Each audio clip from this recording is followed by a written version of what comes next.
E essas doenças aí, carrapatos, aí elas são mais decorrentes agora no verão também, doutor? É isso mesmo? Sim, o carrapato e a pulga, né? Eles são recorrentes aí de clima tropical. Então, a nossa região, principalmente no verão, a gente tem uma incidência gigantesca dele nos pets, nos cães, né? Nos gatos pode apresentar carrapato, né? Mas às vezes isso é decorrente de alguma doença, de alguma alteração. Por quê? O gato ele consegue fazer a sua auto-higienização, então ele faz a limpeza dele, então ele sempre consegue fazer esse controle. Então, às vezes o animal ele está com alguma doença já presente no organismo, que acaba sendo o quê? Susceptível à fixação do carrapato. Já os cães, ela se torna mais comum. Então, os carrapatos eles ficam presentes geralmente no ambiente, embora o cão ele é um hospedeiro, né? Para fazer todo o ciclo de reprodução desse animal. Então, a fixação dele nos cães é bem comum comparado com os gatos. E vamos começar, vamos explicar, doutor, para o pessoal, né? A gente vai falar a diferença dos dois ali. Vamos falar um pouquinho dos carrapatos. Então, os carrapatos é aqueles mais gordinhos, né?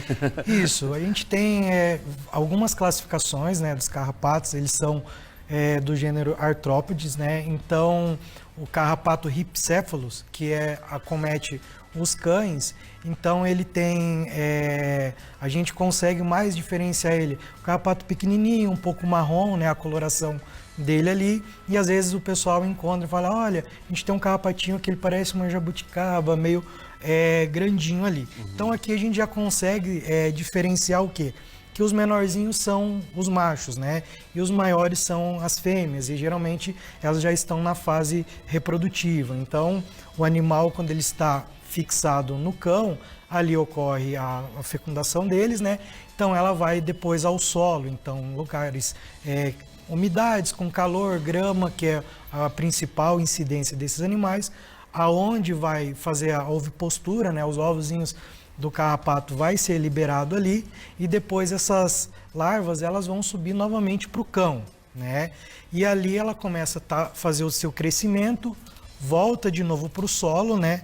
E aí quando retorna novamente para o cão, já está na fase adulta. E ali começa o quê? A alimentação deles é através do quê? Eles picam, faz a fixação na pele do animal e ali a alimentação deles é através do sangue, né? E o carrapato, ele pode ter nesse ciclo dele a contaminação por algumas doenças, que daí é muito comum às vezes a gente encontrar os cães com erliquiose, que é uma doença transmitida pelo carrapato, né? Então, o carrapato nesse ciclo todo, ele pode estar contaminado e quando ele volta à pele do animal, do cão, ele pode transmitir isso para o animal. Então, essa bactéria vai pegar a corrente sanguínea desse animal e vai provocar algumas destruições, principalmente das hemácias. Então esse animal ele vai começar a ficar apático ao longo dos dias, vai ter uma diminuição do seu apetite e levando aí a alterações no organismo. Doutor, e assim, o que leva ao desenvolvimento dos carrapatos, assim, nos animais? O que leva ao mau cuidado, à higienização? O aparecimento do carrapato nos animais, ele se dá por conta do ambiente. Geralmente o tutor fala assim, doutor, mas o meu animal fica sempre dentro do apartamento, não tem acesso à grama, não tem acesso ao quintal. Mas geralmente o quê?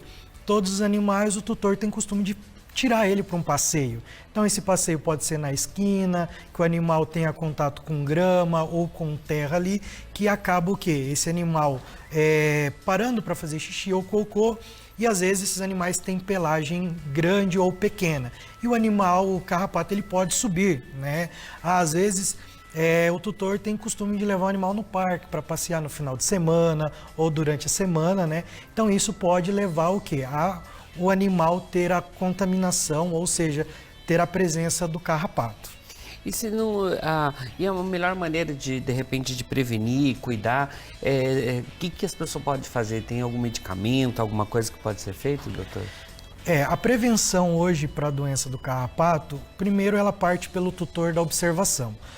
O tutor tem o costume de levar o animal para o passeio, então sempre em casa, quando volta com ele, observar na pelagem, passar a mão nele ali, observei um carrapato. Por quê?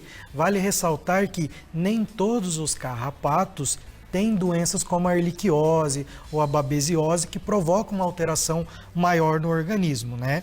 Então, às vezes o animal tem uma grande quantidade de carrapato, mas os carrapatos não estão infestados com a doença. E às vezes basta ter um carrapato infestado que vai picar o animal e vai começar a desenvolver a doença. Então, a observação, se o animal vai ao pet, sempre pedir para fazer uma observação se visualizou ou não, né? Hoje tem coleiras preventivas que pode ser utilizado, tem produtos por ingestão oral que eles têm aí um controle de 2 meses, 3 meses. Então, todos os produtos que temos no mercado, eles são confiáveis de uma ação importante, né? Só que vai depender, cada um tem um período de ação. E já as pulgas, doutor, o que leva esse desenvolvimento às pulgas? As pulgas, elas partem quase pelo mesmo princípio do carrapato. Ela é um inseto mais classificado como um ectoparasita, né? E ela também está no ambiente, faz o mesmo ciclo que o carrapato. Então, vai pular no animal, fazer a parte reprodutiva, vai voltar ao solo e aí vai provocando alterações no animal. Então, os animais geralmente vai ter coceiras, né? Aquele plurido, geralmente próximo ao ouvido, a parte do dorso do animal próximo à cauda, na região das axilas, né, das virilhas do animal, que são locais que a temperatura do corpo do animal ela é quente, então é um local que eles costumam ficar ali, né? E ela, se a gente observar, ela tem um movimento de locomoção muito rápida, né? Às vezes a gente passa a mão, ela consegue pular para outro local. Tenta pegar, salvar, mas não adianta. Exatamente. Elas são mais rápidas. E a pulga, ela pode provocar o quê? Alterações como o processo inflamatório da pele, as dermatites, né? Então, quando a pulga pica o animal, ela libera a saliva dela, provoca essa reação alérgica. E aí o animal começa a desenvolver uma dermatite à picada da pulga. E aí isso começa a coçar, e aí essa intensidade. Tem animais que uma pulga que picou ele pode desenvolver um processo alérgico por 30 dias. Então ele vai, conforme a intensidade, vai provocando feridas. E essas feridas vai tendo contaminação das próprias bactérias da pele, né? E isso precisa fazer um controle. E as pulgas que acabam dando os bichinhos de pé neles também, ou já é o parasita, doutor? É outra classificação delas, né? Esse já está mais voltado ao solo. Então eles têm uma afinidade mais pelos coxinhos, mais pelas mãozinhas deles, pelas patinhas, né? Que vai entrar ali e provocar também uma alteração que é uma inflamação local, né? E o animal fica com aquele costume de querer morder. Porém, a incidência desse tipo de pulga, ele é mais relacionado a animais do campo, né? Animais de zona rural, ou animais que tenham contato do sítio, né? Que tem contato com esse ambiente. E a prevenção contra a pulga, doutora, é parecida com as carrapatos também? Sim, a prevenção da pulga, hoje a gente tem, o animal tem uma grande infestação. A gente tem medicamentos que conseguem eliminar elas em horas, né? E através disso, as próprias coleiras ou os próprios medicamentos para carrapato, hoje ele já vem na junção de prevenção de pulga e prevenção de carrapato. E tem o mesmo período de ação no corpo do animal.